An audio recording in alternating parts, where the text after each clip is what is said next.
Welcome back to the channel. I'm Foreman, and in this video I'm going to be showing you the UK stocks that I'm buying right now. And I'm going to be talking about a few holdings. The title of this video will be Boohoo's results, and I will be talking about them later on in the video. But I definitely feel that at the moment there's a lot of people that have misread the results and really misinterpreted the data that is available, and how actually it could be better than anticipated, or even perhaps more negative than one may assume. So we will be discussing that later. I'm also going to be talking about Greg's, Ashtead Group, Argo Blockchain, and the likes of, what's its name? I've forgotten it, and Unilever. So if you like this video, please hit one of these to help beat that YouTube algorithm, as it is much appreciated. So jumping into my portfolio this week, you will notice that I've actually shuffled things around on the side here, as I've really been trying to move the layout around, improve the quality, and really offer what's available. You will have noticed that I've fixed the benchmark for obviously the tracker since inception. This means now you can see my returns versus that of the FTSE 100.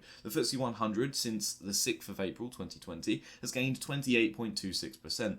I've obviously lost 44.12% underneath the 704 days category there, which is equivalent to 13,300. This week I'm actually up 16.75%, although I haven't waited for the uncrossed trade to happen, and Boohoo's share price and Games Workshop share prices may differ by the time you're watching this video, and in fact the uncrossed trade may mean, for instance, that Boohoo could be priced at 85 pence per share, or it could be even higher. Again, 85 pence isn't a guess, it's just a random number that I've spewed out, but it's worth noting that it could be different, obviously, for contrast. And consistently over the last few weeks, actually for the last year pretty much, I've underperformed pretty much every single week. And this goes to show that all it takes is one good day, maybe two good days, and suddenly your portfolio direction certainly takes a turn. I'm up £2,400 this week. Yes, I'm still down since the start of the portfolio, £13,300. We can't forget that. But it goes to show that actually a recovery is possible,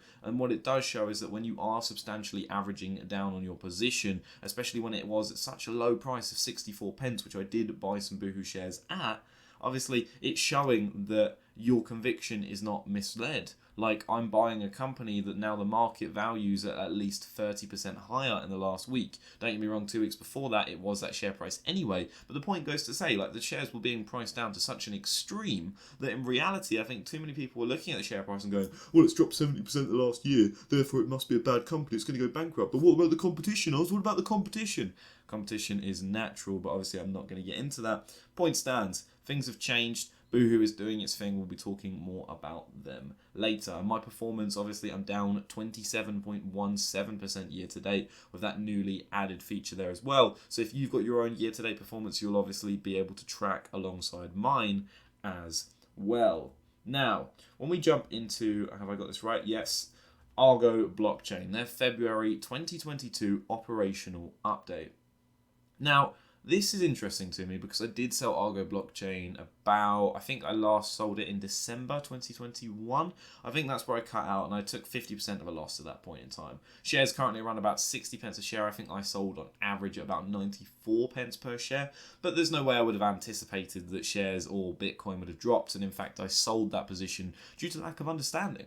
I didn't really understand Bitcoin. I didn't know why it would go up or why it would go down. A lot of people are like, well, it's going to go hit 6 figures by the end of the year, or it's going to do this, it's going to do that. Well, those other people likely have knowledge behind their investments and reasons as to why, but it did seem that it was very much dependent on speculation, at least on my behalf. So obviously I decided that it wasn't good for stress levels, and therefore I sold the position and reinvested it into Boohoo back at the time. Now, this month, for February, they've mined 135 Bitcoin, which is significantly less than January 2022, which is 172 Bitcoin. They mention this is due to the global high of their hash rate, meaning mining difficulty is a lot higher. And that to me makes a lot of sense. But again, that's quite a savage amount, and that really does change the game. What happens if obviously everyone really gets involved in hash rate mining and it really forces out a lot of perhaps miners that are struggling? Will it find an equilibrium? Will there be a point of Bitcoin mining where actually so many people are mining that what ends up happening is it toughens the competition, but then only the strongest survive, and therefore the competition eases again and the strongest brands are strong? Or will it, in fact, just keep going in one direction? And that's not something I would know, because, as I say, I don't understand Bitcoin well enough, but it does make for some great diverse content, and I'm obviously going to keep reviewing the stock because I did sell. I feel that my reasons for selling are not going to change, because no matter what I find now, it's just going to be a matter of results. It's not going to be really a fundamental difference in understanding, as I'm not really actively looking into cryptocurrencies either. Regardless, they did mention that the facilities in Mirabel, I can't say these names, let's just say Quebec, all of that, were actually at a significant curtailment due to cold winter conditions, which you'd think is a bit contrary, actually. You'd think cold winter conditions, great thing, right? Because then the machines can operate at a lower temperature, therefore maybe their efficiency is going to be higher, or they can be overclocked, so they're running at a faster speed and they won't overheat because it's colder. But I'm guessing this is due to the facilities and the way they're built. Obviously they're going to want to maintain a certain temperature, and if the exterior temperature is too low, then that obviously might add to the energy cost of keeping this warehouse at operational point, as there could be a point where if things are a little bit too cold, then that might mean that the efficiency of these miners change. Again, I'm not in this industry, and that's why I wouldn't know this information, and hence why I'm not in this stock anymore. But they mentioned that this revenue equivalent is about £4.15 million compared to £5.26 million this time last month, and that their Bitcoin mining margin is at 71% for February.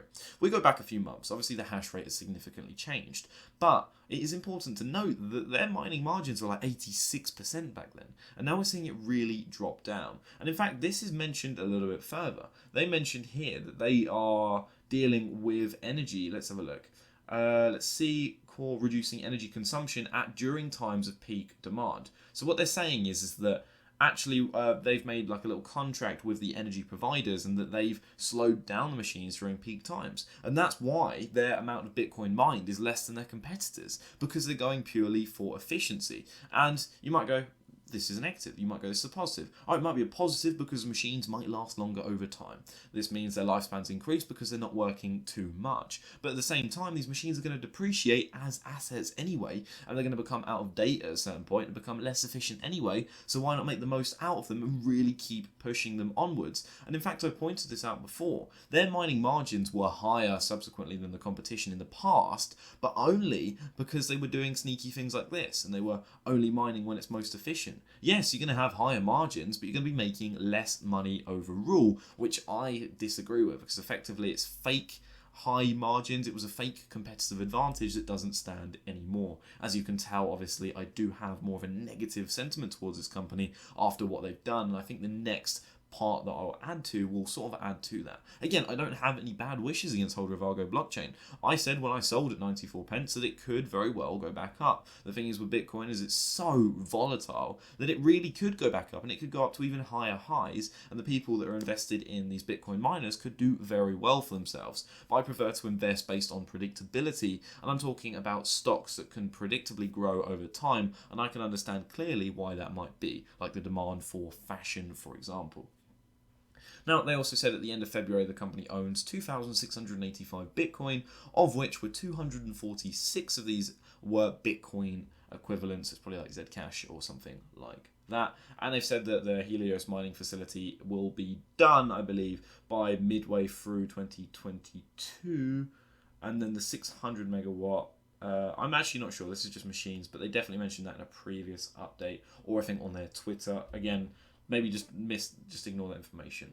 But they've taken out more debt, and this is what I didn't like. Over time with Argo Blockchain, they were refusing to sell their Bitcoin hodl, and I understand that. If you want to have a good exposure to this asset and you want to stand out, then you want to have a high amount of Bitcoin on your balance sheet or your hodl. But effectively what they're doing is they're refusing to sell this. What they're doing is they're hoping that Bitcoin rises in price, so that therefore they can sell the Bitcoin at a higher price to then pay off their debts. But the interest rate on these debts is significantly high. Now, they've got a financing agreement, blah, blah, blah, to a principal of £20.23 million. And this is to recapitalise the purchase of the electrical infrastructure equipment, blah, blah, blah. I'm not interested in that. What I'm interested in is the fact that the interest rate of this is 8.25% per annum each year, and is a 4-year contract. So they're expecting to pay this back in 4 years, £20 million. in 4 years' time at an interest rate of 8.25%. That's concerning to me. They've had so much debt. They've diluted shareholders consistently. They've been getting so much debt. This overdraft facility that they had access to, or whatever they called it, when they first acquired the land for the Helios facility, subsequently, they've not mentioned that again. And I'm not really going to dig too much into this because I'm conscious of how much time I've really dedicated to Argo Blockchain already in this video. But again, they're taking up so much debt, they're diluting shareholders, that the quality of the business is getting worse. And even if Bitcoin starts to rise, if they're going to just keep diluting shareholders, you as a shareholder, how are you going to feel comfortable knowing that they're probably just going to rinse you for more money in the future, especially when the individual insiders do not have that great of a stake? Now, Boohoo Group. This is the main core aspect of the video, the thing that you've been waiting for likely this whole time. Firstly, on the 8th of March, they mentioned that they've done the completion of the agenda for change. And this is a report by a retired judge named Sir Brian Leveson. Well, he's not named Sir, obviously, but Brian Leveson is a Knight of the Realm, for instance. And overall, it's pretty positive. I'm not going to read it all now because it's 12 pages. I read it on the train as I was going to work at some point in the week. Overall, it's a positive sign. They've done some good implements. He mentions that they are taking it seriously, but he also mentions that obviously this is a very difficult topic to deal with, and that really it's a concern, I think, for all of those in the industry. But now they're using their own suppliers. They don't do subcontracted suppliers, which is where the modern day slavery accusations came from. So obviously it looks a little bit more promising for them. I think it mentioned somewhere on this report that they have something like 53 suppliers from their Leicester facility. Now that's up and running as well. So they're really trying to first hand and have a good control over this. Again, there's so much information here. This is something you will have to read yourself. It's available on the Boohoo website.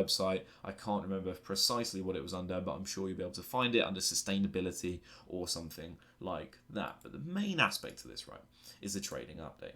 Boohoo's trading update. Now, this is in line with my expectations. This is what I felt would happen. I felt that the UK would continue to have high performance.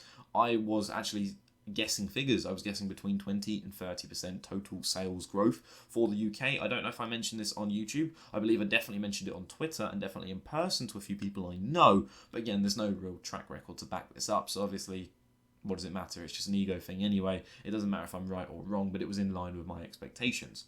Then net sales growth in the fourth quarter was 7%.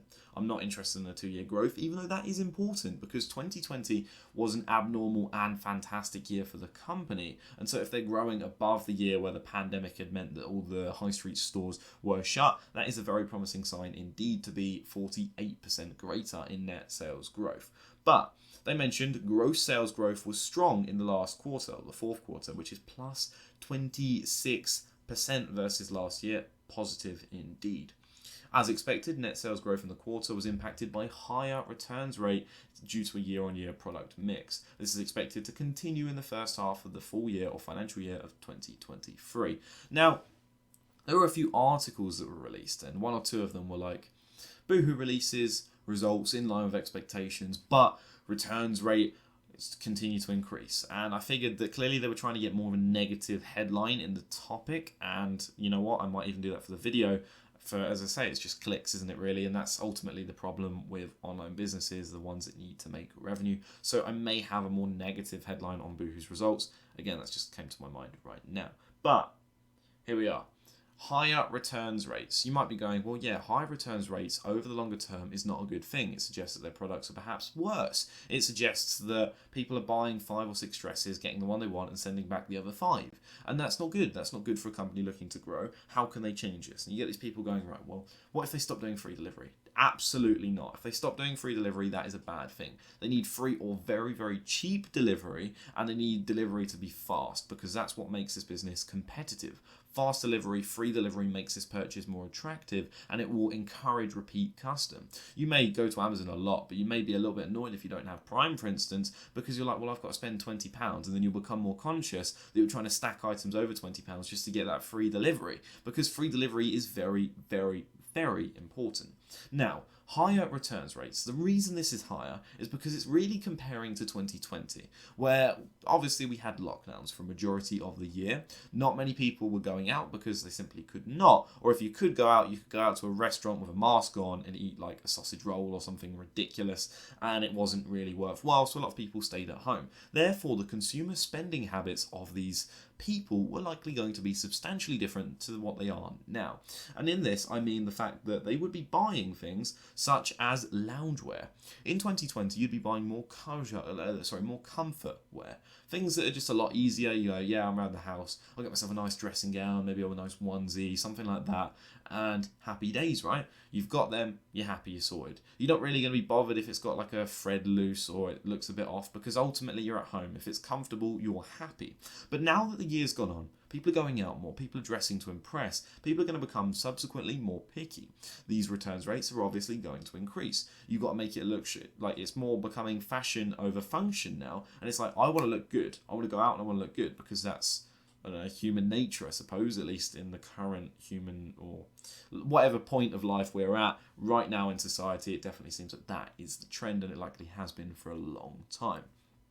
Regardless, they're buying these products to go and look good, so therefore they're going to be a lot more picky. They're going to be like, well, actually, no, there's a button missing here, good, send it back. And don't get me wrong, I completely understand if there's a problem wrong with your clothing, that is an issue. But the high street retailers here have an advantage, because you can go into the store, you therefore can go, right, yeah, this dress, yeah, it fits me, it's a good size, I can try it on, yeah, it fits. Oh, okay, maybe there's a thread loose there. I'll get another one off the thing, but I know it will fit me. Happy days, right, we'll have this nice green, neon green dress. It will attract all the flies at summer. I'm going to be slaying, right? And they're happy. But when they do this with an online delivery, for instance, they're going to order multiple just to make sure, okay, right, I like these dresses, but I don't know what sizing it is, because sizing is different online. So I'm going to order, let's say, 6 dresses. I'm going to order 2 of red, 2 of blue, 2 of green, but I don't know if I'm a small or a medium. Or actually, it's probably for dresses, it's probably numbers actually. I don't know if I'm a 12 or if I'm an 8, which is extreme, I know, but again, I'm giving numbers out here. You don't know, so maybe it could be even exaggerated with dresses as well, because there's numbers. You might go, I don't know if I'm an 8, I don't know if I'm 9, I don't know if I'm 10, so you're like, right, I need 3 of this dress, 3 of that colour, 3 of that colour, that's 9 dresses. Okay, this one fits me. I don't like the colour of this one, but this one works, so I'll keep 2, send back 7, etc. Returns rates are going to remain high for the longer term, and that's really what's going on here. And so whilst they say, well, they expect it to continue for the first half of the full year, it's going to continue, and it's going to carry on for likely the life of the business. You can't really mitigate that, but fortunately this will be an industry-wide problem. Obviously it depends on what kind of clothing you retail, but certainly they are not going to be alone in higher returns rates here. And therefore, as the company grows, their economy of scale improves, meaning they're able to offer these clothing at a lower cost basis, as they'll have so much scale, things become cheaper to them, then this is less of a concern, and therefore they'll be able to grow anyway. So it's effectively resetting their base point and pushing on through there. They've mentioned that the group continues to deliver a strong trading performance, with their leading proposition resonating with customers. International performance and continues to be impacted by longer customer delivery times as a result of pandemic-related supply chain pressures. Now, this is a concern as well. Longer delivery times, not good for consumers, because if you're trying to buy fast fashion, the key's in the name here, you want it quick. Right, I'm going out Friday night, I'm going down the club, the ladies, I don't know why I keep doing it, a more feminine thing. I don't know why, maybe I've got an alter ego or like a side personality or something that's feminine. No idea. Idea here, anyway, right, is that you want to go out, on a night out. Don't know why I'm getting so sassy, right? Go out on a night out, and it's Friday, it's currently Wednesday, you're like, right, well, I want clothing tomorrow, I want to go impress the girls, you know, I want to get new clothing right now, get it sorted, and then I'll have this nice new dress, show off, and they'll think, wow, look at me, I just look fantastic, right? And the point is, right, I'm really losing it here, I think I've had a little bit too much caffeine.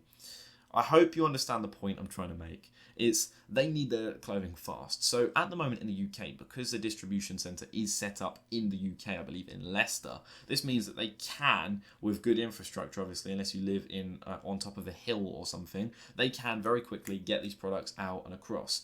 Very, very quickly. For me, 1-day delivery without fail. Even if I order at like 9 p.m. the night before, and they don't promise that, but they'll do it anyway or something ridiculous. So yeah, but that's because I'm in one of the most well-integrated parts of the country where fuel prices are the cheapest due to that factor.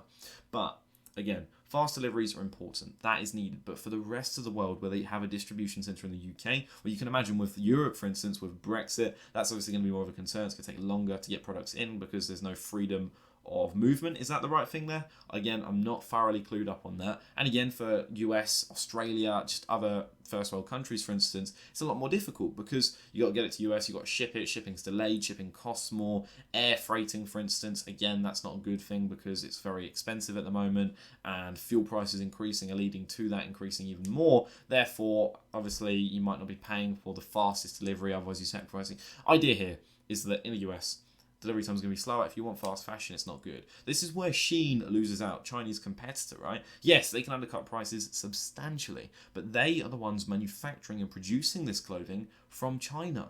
They need to ship this, and therefore it's always going to take 2 to 3 weeks unless they build distribution centers in other countries. And even then, they will have to manufacture in other countries and sacrifice their competitive advantage of profit margins. This is what puts Boohoo in a fantastic position because of this. Once they get a distribution center set up in America, which they were planning to do anyway in the US, then that is a positive sign and good for growth.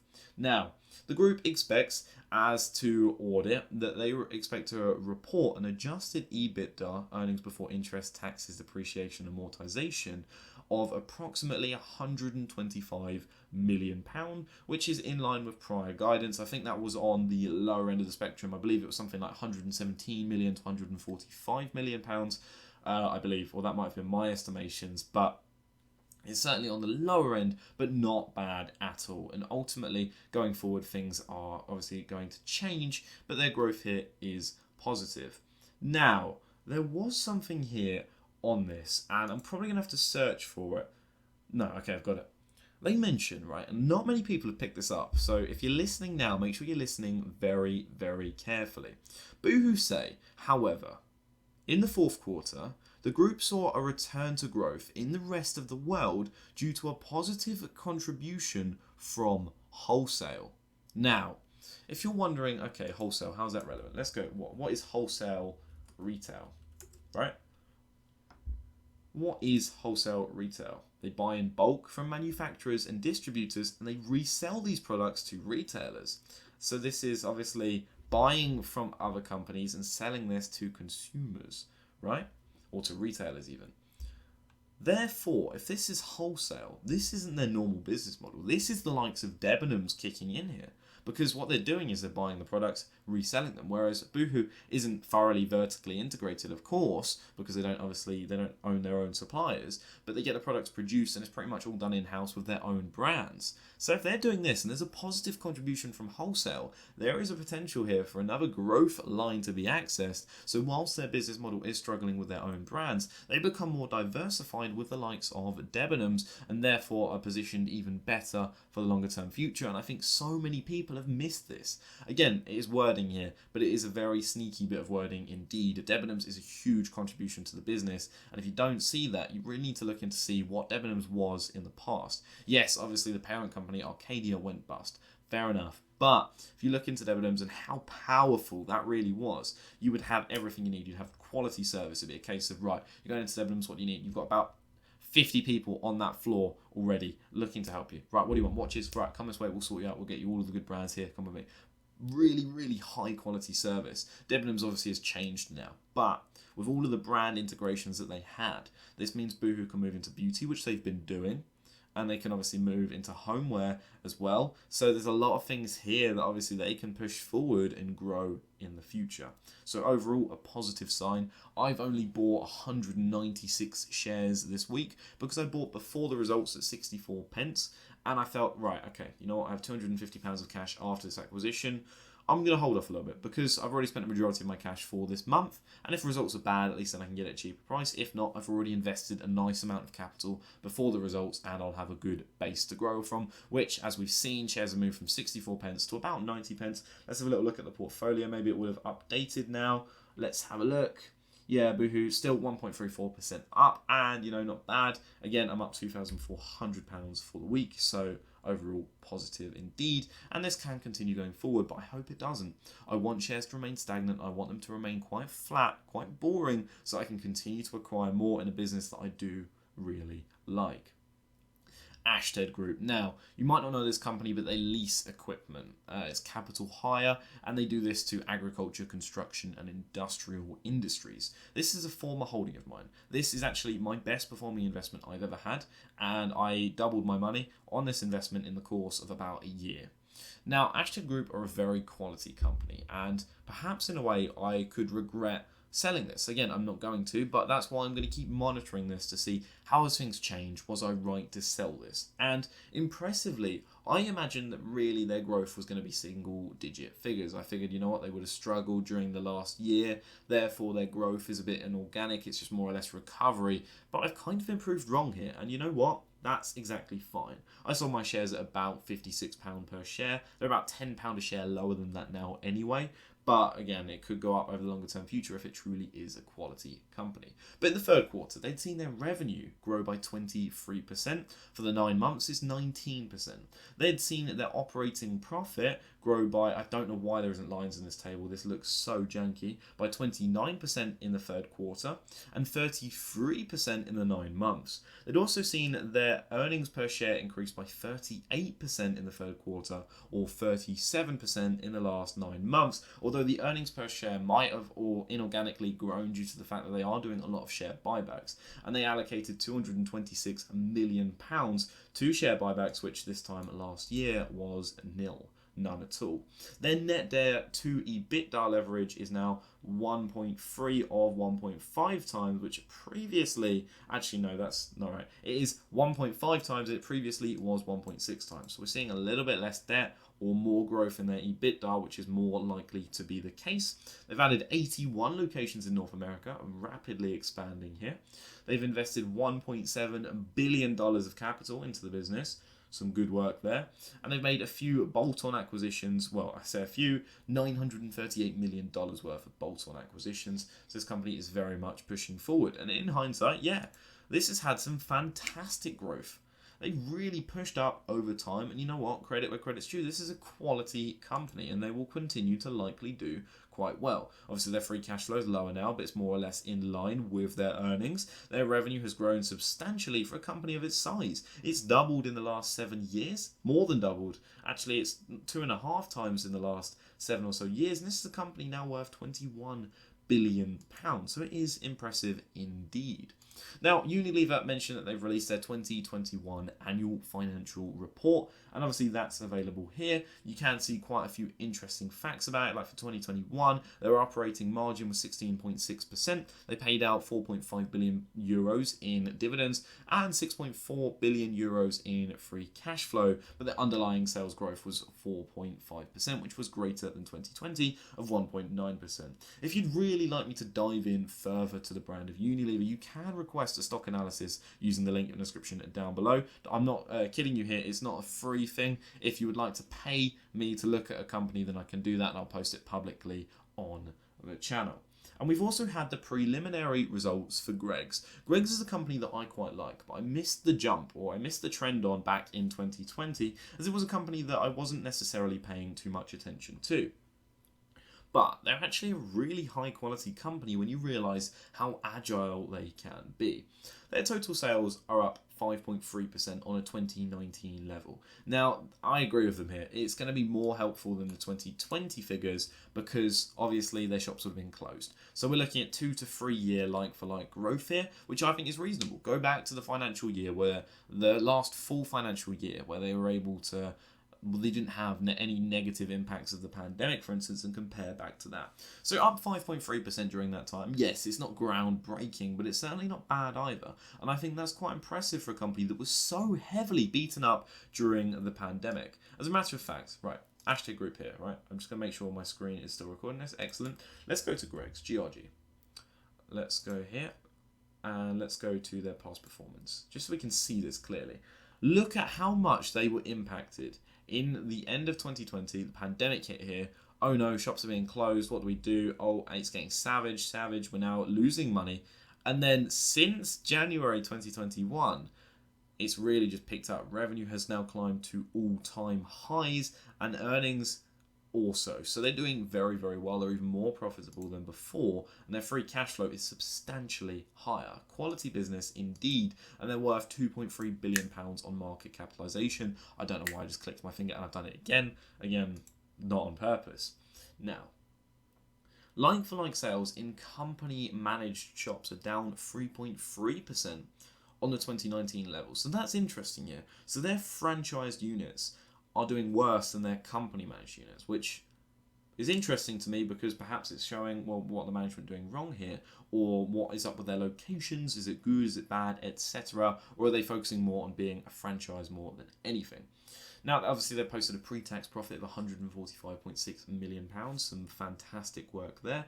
They've got a strong cash position. Does it say it in a table? I'd love to see a table with their cash position. That really makes my life so much better.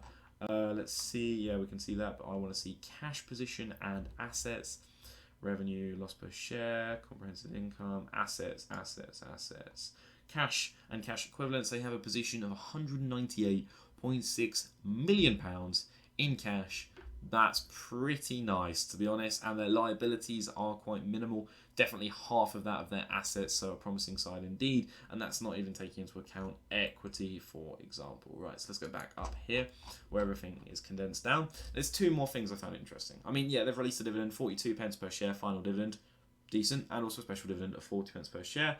Again, good stuff. Right, now, they've had 131 new shops opened in 2021 with 28 closures, but over 103 net openings, promising sign showing that they're expanding at a very rapid rate. They suggest that they are going for 150 new shops per year, with potential for at least 3,000 shops in the UK over time.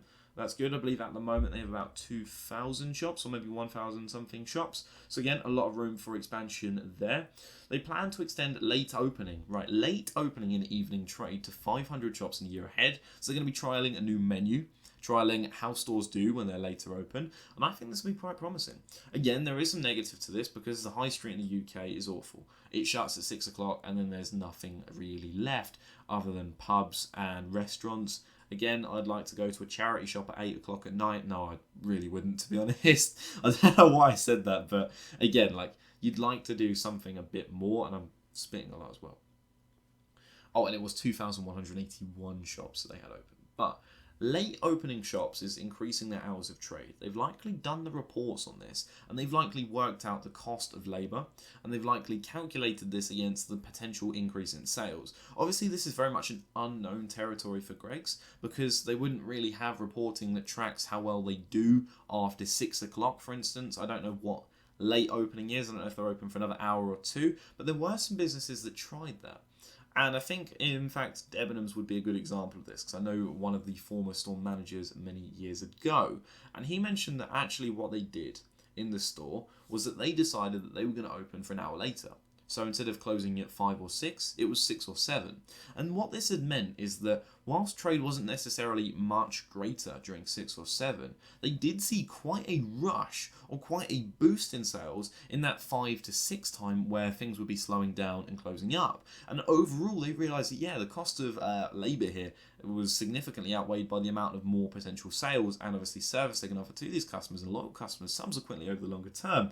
And then it was a positive sign. So it'll be very interesting to see how Greggs does. And I think if you're invested in Greggs or if you're interested in their business, I would suggest keeping an eye on the Greggs stores near you. I've got about 3 or 4 near me within like about 10, 12 miles. Actually, it's probably a lot more than that in 10, 12 miles. But have a look around and go, right, keep an eye on their opening time. See if this is, the voice correct, but see if this is going to obviously open later. And then maybe just drive by at like 8 o'clock if that's when they're still going to be open.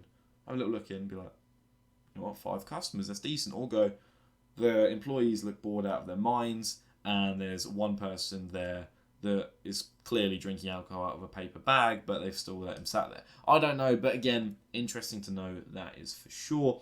And they've also mentioned here that their delivery and digital channels, they're extending delivery reach from 1,000 shops to 1,300 shops to complement evening availability. Promising sign indeed. And they're engaging or adding further recruitment of the Greggs app.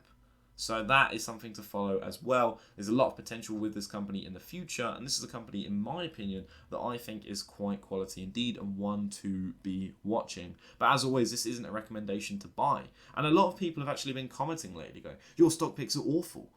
why are you telling me to buy this? I'm not. Yes, I do a monthly stocks to buy, but that's based on a screener, and I don't necessarily suggest these are stocks to buy. These are stocks that I'm interested in, that I'd look at, and I think that someone else should look at, have a little research and see what they find with the business, if it's a quality one or not.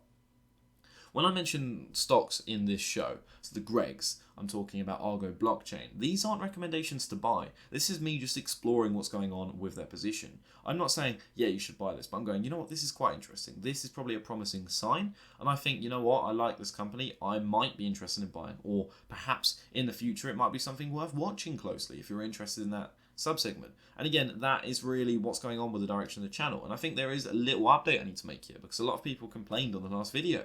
Broadband prices, the cost of living, everything is raising or rising in price. And people are going to me, well, why don't you talk about Boohoo results on Thursday? One, my video is pre-recorded. I work 9 to 5. I work 7 days a week, actually, not including YouTube. So I don't have the time to do that during the day, and I'd be working. I'd be a conflict of interest, and I would be obviously removed from my job for misconduct or whatever reason.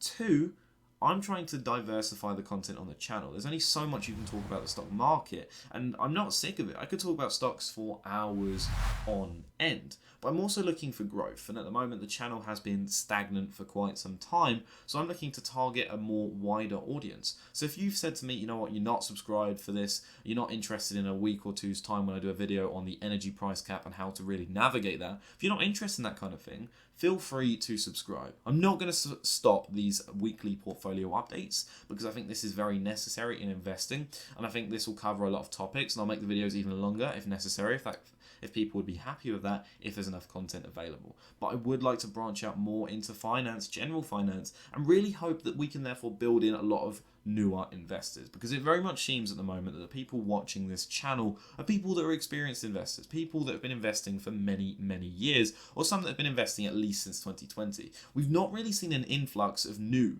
and that might be just in general because of the market trend. Not many people are entering the markets, but we're not seeing that really at all. So my growth compared to other channels in this niche is very, very low, and I think there's a lot of stuff that could be done here, and I want to create more of a curve, more of a web that hooks people that could then start to become interested in investing and really raise the idea or promote the idea of investing and saving for your future as more of a positive sign. So obviously I'm going to be changing this, and ultimately that's how it is. But I'm also looking for more business collaborations. I don't necessarily mean sponsorships, because again, value can be delivered in other ways, but I'm also looking to join on podcasts, the likes. I'm trying to add as much value as possible with my time. So if you know people that are hosting a podcast, or if you yourself host a podcast and you'd like me to join as a guest, then drop me an email. It's on my about section of my channel page. Contact that email there and I will get back to you.